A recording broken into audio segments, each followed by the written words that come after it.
ఎన్నిసార్లు వచ్చారు మీరు తిరుమలకి ఇప్పటిదాకా? ఇయర్లీ వన్స్ వస్తాం, ఎవ్రీ ఇయర్ వస్తాం. మరి ఇయర్లీ వన్స్ వస్తా అంటున్నారు, మరి ఈ మధ్య కాలంలో చేంజెస్ ఏమైనా వచ్చాయి తిరుమలలో? మళ్ళా ముందు పాతలో ఎట్లుండేనో అట్లా ఉంటుంది మంచిగా. ఫుడ్ అయినా, ఫెసిలిటీస్ అయినా, నీట్నెస్ అయినా బాగుంది. ఇప్పుడు ఎప్పటి నుంచి మార్పులు వచ్చాయి అంటారు మీకు తెలిసి? ఇలా 2-3 years వచ్చినప్పుడు మాకు అంత అంటే ఫుడ్ అయినా చేంజెస్ బాగా లేకుండే, అంటే క్వాలిటీ లేదా ఫుడ్? అంత కంఫర్ట్ లేకుండే. ఇక్కడ రూమ్స్ అయినా కొంచెం కంఫర్ట్ లేకుండే. ఇప్పుడు మళ్ళా ముందు ఎట్లా నీట్ ఉండేనో అట్లా ఉండే. ఫుడ్ అయినా మంచిగా క్వాలిటీ ఉంది. ఇప్పుడు లడ్డు తీసుకున్నారా? తీసుకున్నాం.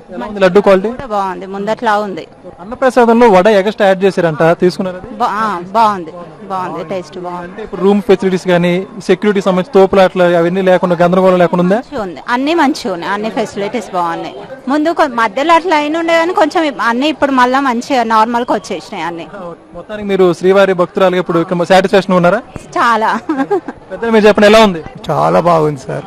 నార్మల్ 2-3 years కొంచెం డిఫరెన్స్ అయింది, కానీ ఇప్పుడు పూర్వం ఎట్లుందో వంటకాలు కానీ, పరిసరాలు కానీ అన్ని శుభ్రంగా ఉంటున్నాయి. ఇంత మంచిగా ఉన్నది.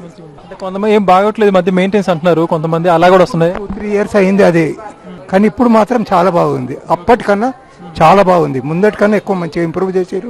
రూమ్స్ కూడా అన్ని క్లీన్ ఉంటున్నాయి. మాత్రాన అంతా అదే లేదు కదా, ఇంత పెద్ద ప్లేస్ లో ఎన్నో కొద్దిగా ఏదో ఒక దగ్గర ఉంటుంది, అట్లని మొత్తాన్ని తప్పు పట్టలేం కదా. కొంతమంది అసలు పట్టించుకోవట్లేదు గుడి సంబంధించి, ఇప్పుడు పాడైపోయింది అన్నట్టు చెప్పుకుంటూ వస్తున్నారు. నిజానికి చెప్పానంటే తిరుపతిలో ఉన్నంత నీట్నెస్ ఎక్కడ ఉండదు. మనం ఏడనైనా కూర్చోవచ్చు, ఏడనైనా పాడుకోవచ్చు, ఎక్కడ ఉండదు తిరుపతిలో ఉన్నంత నీట్నెస్.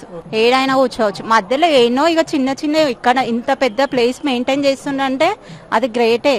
నుంచి ఎన్ని కిలోమీటర్ల చుట్టుముట్టు ఎంత మెయింటెనెన్స్ క్లీన్ ఉందో మీరు చూసిరండి.